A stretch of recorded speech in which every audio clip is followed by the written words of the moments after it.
Welcome back to my YouTube channel, where we uncover the hidden stories and true value of old coins. Today, we begin an incredible journey into the world of the 1980 Washington quarter, a coin that may seem ordinary at first glance, but in reality holds layers of history, design, evolution, minting processes, and collector significance that most people overlook. As we step into the rich background of the Washington quarter, we have to travel back not just to 1980, but all the way to 1932, the year this coin series was first introduced in celebration of the 200th anniversary of George Washington's birth. The United States Mint chose to honor the first president of the United States with a circulating commemorative coin that eventually became one of the most widely recognized and circulated coins in American history. Designed by sculptor John Flanagan, the Washington quarter replaced the Standing Liberty quarter, which had been in circulation since 1916 and had gained both admiration and criticism over its short lifespan. Flanagan's design featured a bold and dignified profile of George Washington facing left with the word "Liberty" above, and the national motto, "In God We Trust," to the left, along with the date below on the reverse. The original design showcased a powerful eagle with wings spread and a bundle of arrows beneath it, symbolizing strength and readiness, with olive branches below as a message of peace. This design remained largely unchanged for decades and became a cornerstone of American pocket change. By 1980, the Washington quarter had already seen a number of changes. Though subtle, they reflected both advances in minting technology and shifts in the needs of circulation and collector interest. By this time, silver had been removed from quarters entirely since 1965 due to rising costs and the need to preserve precious metal resources. The Coinage Act of 1965 mandated the removal of silver from dimes and quarters, transitioning them to a copper-nickel-clad composition. This meant that by 1980, the quarters were made of an inner core of pure copper and outer layers of copper-nickel, creating a durable and cost-effective solution that maintained the coin's weight and size, but affected its overall tone and wear patterns in circulation. Now let's focus specifically on the 1980 Washington quarter.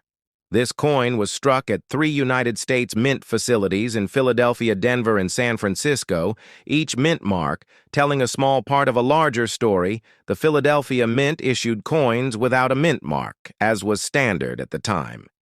The Denver Mint quarters carried a D-mint mark, while the San Francisco Mint, which primarily handled proof coins, produced 1980 quarters with an S mint mark meant for collectors and not intended for general circulation. The production numbers were immense, with hundreds of millions of coins produced across all 3 facilities. But what makes the 1980 quarter truly fascinating is not just its mintage numbers, but its place in the numismatic landscape of the late 20th century. At this time, coin collecting was evolving from a niche hobby into a more mainstream interest, catalyzed by a growing awareness of coin errors. Varieties and historical narratives surrounding U.S. coinage collectors began to pay close attention to details like die variations, minting errors, plancher anomalies, and condition grading, all of which affected the market value of a coin that might otherwise appear common in the case of the 1980 Washington quarter. One of the most sought-after varieties is the 1980 D quarter, with a repunched mint mark, also known as RPM. This occurs when the mint mark is stamped more than once, but not in exactly the same position, creating a slight doubling effect that is visible under magnification, though subtle. This type of variety adds a premium in collector markets and is cataloged and certified by major grading services such as PCGS and NGC. Another point of interest lies in the condition of the coin, with high-grade examples in mint state, especially MS-66 and above, commanding significantly higher values compared to their circulated counterparts. In terms of design integrity, the 1980 quarter maintained John Flanagan's classic vision. Though by this time, many coins began to show wear due to decades of circulation changes in die technology, and minting efficiency also led to sharper details on some 1980 issues depending on die state and strike quality. So when evaluating a 1980 quarter, one must consider not only the mint mark and date, but also the sharpness of the strike presence of luster, absence of contact marks, and overall eye appeal, all of which factor into its numismatic value. It's important to recognize that even coins produced in the millions can become rare in high grades, especially if preserved in original bankrolls, mint sets, or found in exceptionally well-struck condition. Beyond the coin itself, the broader historical context of 1980 offers additional richness to our narrative. This was a year of transition for the United States marked by economic shifts, political changes, and the continued evolution of American culture. The U.S. Mint was adapting to increasing public interest in coinage, driven by inflation fears, and the growing popularity of collecting as an investment. The numismatic press was booming with new publications, dealers and conventions creating a thriving environment for coin education and exchange. In this backdrop, the 1980 Washington quarter circulated widely across the country, playing its role in daily commerce while quietly becoming a piece of collectible history. We can also explore the legacy of the Washington quarter through its long life, leading up to the redesign in 1999 with the launch of the 50-state quarters program, an initiative that revolutionized public interest in U.S. coins and led to a dramatic increase in coin collecting across all age groups, but the pre-1999 quarters, such as the 1980 issue, remain a staple of traditional collections, particularly among those who appreciate the historical consistency of Flanagan's original vision and the physical characteristics of clad coinage that defined a generation of U.S. currency.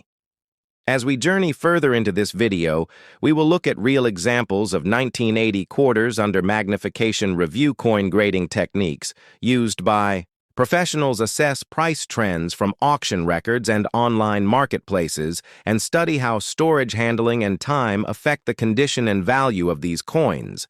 We'll break down the differences between proof and business, strike coins, examine the role of third-party grading services, and understand what makes a 1980 quarter worth a few cents or hundreds of dollars, depending on rarity, variety, and preservation. We will also touch on collector stories, interviews, and insights from experts in the field and answer your most frequently asked questions about spotting valuable errors, building a Washington quarter set, and protecting your investment for the future. So stay with me as we dive into every facet of the 1980 Washington quarter, its historical roots, design significance, minting variations, market performance, and collector appeal. This isn't just a coin. This is a chapter of American numismatic heritage, and by the end of this video, you'll have everything you need to recognize, value, preserve history, and maybe even uncover a hidden gem in your own pocket change, where we take deep dives into the fascinating world of coin collecting and coin value analysis. And today, we are going to explore the incredible history and value evolution of Lincoln pennies, along with key insights into 2021 coinage that every collector and investor should know, whether you are just beginning your numismatic journey or have years of experience under your belt. This video will guide you through the most essential and most intriguing details of one of America's most iconic coin series, the Lincoln cent, first introduced in 1909 to honor the 100th birthday of President Abraham Lincoln. This penny became the first regular issue United States coin to feature a real person, and it replaced the Indian head cent that had circulated since 1859. The designer Victor David Brenner created the obverse portrait of Lincoln based on a photograph taken in 1864, and the initials VDB appeared prominently on the reverse of the first issues, which stirred controversy among the public and led to their temporary removal. Later, they were discreetly restored to the obverse under Lincoln's shoulder, where they remain today. Now, moving forward through the decades, we will walk through every major design shift, composition change, mint mark detail, error, variety, and rarity, from the original wheat reverse struck from 1909 to 1958 to the memorial reverse that followed from 1959 to 2008, celebrating the Lincoln Memorial Building and marking 150 years since his birth. Then we enter the modern era from 2009, with the Bicentennial reverse program, which introduced 4 different designs representing key phases of Lincoln's life, such as his birth and early childhood in Kentucky, his formative years in Indiana, his professional life in Illinois, and his presidency in Washington, D.C. These special reverses were issued for 1 year only before the introduction of the Shield reverse in 2010, which remains in circulation today. This coin features a Union shield with a scroll bearing the inscription 1 cent, meant to symbolize Lincoln's preservation of the United States as a single country. Now we must discuss the metal compositions, which have changed several times due to economic factors, including during World War II, when the 1943 Lincoln cents were struck on zinc-coated steel instead of the usual bronze, leading to one of the most famous error coins in American history, the 1943 copper cent, which was struck on leftover planchets and is now worth thousands or even over $100,000 depending on condition and provenance. We will analyze year by year the minting figure's strike qualities, key dates, proof issues, and double die varieties, including famous examples like the 1955 double die obverse and the 1969 S double die, which are highly sought after by collectors and considered grails of the Lincoln series. Transitioning into the modern collecting scene, we will cover how grading affects value with reference to leading grading services like PCGS and NGC.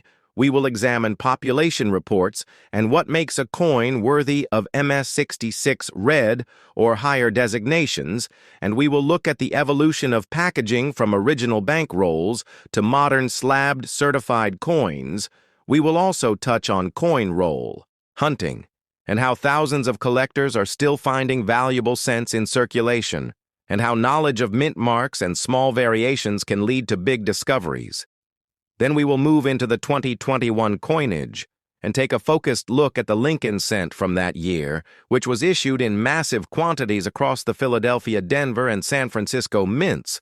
While the design remained the same, subtle die changes and quality differences produced some exciting error coins, and doubled die remained the same. Subtle die changes and quality differences produced some exciting error coins and doubled die varieties, which we will catalog for you in detail. We will analyze the mintage statistics, market activity, and auction prices of 2021, pennies from uncirculated and proof sets, and how they compare with earlier years, including the effect of the ongoing coin shortage and changes in public demand. We will also break down the impact of third-party verification and how demand in online marketplaces like eBay or heritage auctions reflects shifts in collector interest. We will look at toning strike sharpness and even coin chemistry, and how storage methods affect long-term value in cents, both old and modern, for over 100 years. The Lincoln penny has not only circulated among billions of Americans, but also stood as a living piece of history, evolving with the nation through wars, economic shifts, social change, and artistic transformation. And this channel is here to help you understand the depth of that history with precise detail, collector insight, and expert knowledge. So whether you're collecting for fun, for investment, or to preserve a piece of heritage, stay tuned, because this episode will take you on a journey from 1909 to the present moment, a story told through copper, bronze, and zinc, through art and commerce, through the hands of workers and the vision of engravers, through the rarity of errors and the patterns of mass production, and we are just getting started. Lincoln cents? We now turn our attention to the key varieties and errors that have shaped the collector market and captured the fascination of numismatists around the world.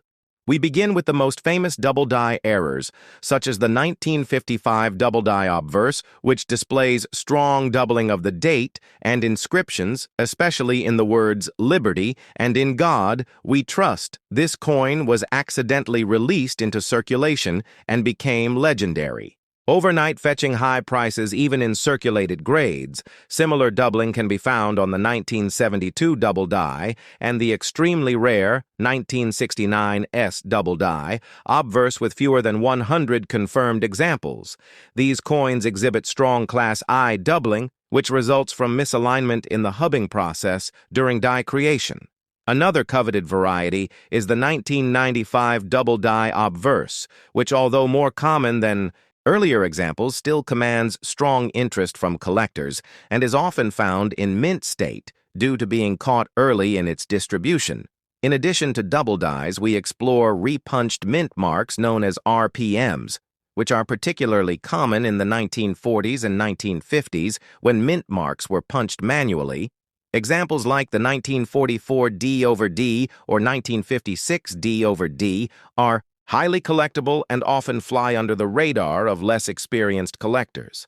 We will examine how these repunched marks can be spotted using magnification and lighting, and how their value varies across different grades and appearances. We will also discuss overdates like the elusive 1918 over 7D, which combines a date from the previous year with the next due to die reuse, and remains one of the great rarities of the wheat cent series. Then we investigate transitional errors, which occur when planchets or dies from one composition or design are accidentally used in another year. The most famous of these is the aforementioned 1943 copper cent, but there is also the 1944 steel cent, a rare error that occurred when leftover steel planchets from 1943 were mistakenly used in 1944. Another example is the 1982 small date copper and zinc transition year, which features 7 major varieties due to the change in composition from 95% copper to the current copper-plated zinc. This year alone requires careful study to distinguish small date from large date and copper from zinc using simple weight measurement and magnification. We also delve into the minting process itself, explaining how dies are created, hubs are pressed and coins are struck, and how errors at each stage can produce the varieties we now collect, from die cracks and cuds to off-center strikes, broad strikes, and clipped planchets. Each type of error tells a different story about the coin's creation and journey, and we show how to identify them, authenticate them, and understand their relative scarcity. Next, we explore the economics of coin collecting with a close look at price. Guides like the Red Book auction records from Heritage Stacks Bowers and Great Collections, and third-party grading services that establish value and legitimacy. We explain the difference between raw coins and graded coins, and how certifications like MSRD, RB, and BN affect value, especially for Lincoln cents, which can show vivid color changes over time due to toning. We explore how storage conditions influence color, where we dive deep into the world of rare coins, forgotten currency, and fascinating stories behind everyday money. Today, we're setting our sights on a coin that might seem ordinary to some, but holds a place of great historical and numismatic significance: the 1970 Roosevelt dime. Before we get into the details, let me welcome you back with appreciation for joining me on another journey through American coin history. My name is, and today, we're uncovering every known detail about the 1970 Roosevelt dime, from its creation context and cultural significance to its production variations, collector value, and the stories behind its presence in the pockets of Americans during a transformative decade. To begin with, we must first explore the origin of the Roosevelt dime itself, which emerged in 1946, just months after the death of President Franklin Delano Roosevelt, who passed away in April 1945. Roosevelt had guided the nation through the Great Depression and most of World War II, and was widely beloved particularly for his leadership and humanitarian efforts. He was also instrumental in founding the March of Dimes, which played a major role in combating polio. The decision to honor Roosevelt on the dime made sense both politically and symbolically, replacing the winged Liberty head dime, often mistakenly called the Mercury dime, which had been in circulation since 1916. The new Roosevelt dime was designed by Chief Engraver John R. Sinnock, whose initials JS appear at the base of Roosevelt's neck, and were for a time the subject of public controversy due to an unfortunate misunderstanding that they might stand for Joseph Stalin at the height of post-war anti-Soviet sentiment. Now fast forward to 1970, an era of enormous change in American society, politically, economically, and culturally. The Vietnam War was still Raging social movements were reshaping public life, and the American economy was adjusting to new global realities and inflationary pressures. It was during this time that the United States Mint continued its production of the Roosevelt dime, with little change in design but considerable change in material and minting strategy. The 1970 Roosevelt dime was part of a broader transition in U.S. coinage following the Coinage Act of 1965, which had eliminated silver from the dime and quarter and reduced it in the half-dollar coins made after 1965, including the 1970 Roosevelt dime, were composed of a clad combination of copper and nickel with an inner core of pure copper and outer layers of copper-nickel. This composition gave the coin a silvery appearance without actual silver content, significantly altering the intrinsic value of the coin for both collectors and users. Now, when we focus specifically on the 1970 Roosevelt dime, there are several varieties and mint marks that tell a deeper story. There were dimes struck at the Philadelphia Mint, which carried no mint mark at that time, and those from the Denver Mint marked with a D. Additionally, there were special proof versions struck at the San Francisco Mint, bearing the S mint mark. The Philadelphia issues were the most common and were intended for general circulation, with hundreds of millions. Minted and distributed across the country, the Denver issues were also circulated widely, but carried their own distinctive features in terms of strike and detail. However, the most sought-after pieces by collectors are the proof coins from San Francisco, particularly the 1970 S proof dimes. These coins were never intended for circulation and were produced in smaller numbers for inclusion in proof sets sold to collectors. They were made with polished dies and planchets, giving them a mirror-like finish and highly detailed imagery over time. Several varieties and errors emerged in the 1970 Roosevelt dime series, including double dies repunched mint marks, off-center strikes, and even coins struck on incorrect planchets, which today are highly valuable and often sell for hundreds or even thousands of dollars. Depending on grade, rarity, and condition, among these rarities is the 1970 No S proof Roosevelt dime, a mistake where the S mint mark was mistakenly left off the die, and a number of proof dimes were struck without the mark, making them extraordinarily rare and desirable to collectors. Only a handful are known to exist, and these coins represent one of the greatest modern rarities in American numismatics. Turning to the coin's design, we see on the obverse the dignified profile of Franklin D. Roosevelt facing left, his name inscribed to the left with the word Liberty. Arching above his head, the motto, "In God We Trust," sits below his chin. And the date, 1970, appears just to the right. It's a simple yet powerful design capturing the strength and humility of one of the most influential presidents in U.S. history. On the reverse, we find the torch symbolizing liberty, flanked by an olive branch for peace and an oak branch for strength, with the words United States of America and E pluribus unum above. And below the denomination, one dime. The arrangement balances symbolism with clarity, making the Roosevelt dime one of the most recognizable and respected pieces of circulating U.S. coinage. To truly appreciate the 1970 dime, we must consider its place in the broader scope of coin collecting and monetary history. By 1970, coin collecting had exploded in popularity in America, driven by rising interest in silver coins, coin shows, televised auctions, and the growing numismatic press. As silver coins were withdrawn from circulation, more people turned to collecting as a hobby and an investment. The Roosevelt dime, being a relatively small and accessible coin, became a popular entry point for new collectors, and variations like the 1970 No S proof and other minting errors added layers of intrigue and competition to the pursuit in terms of value.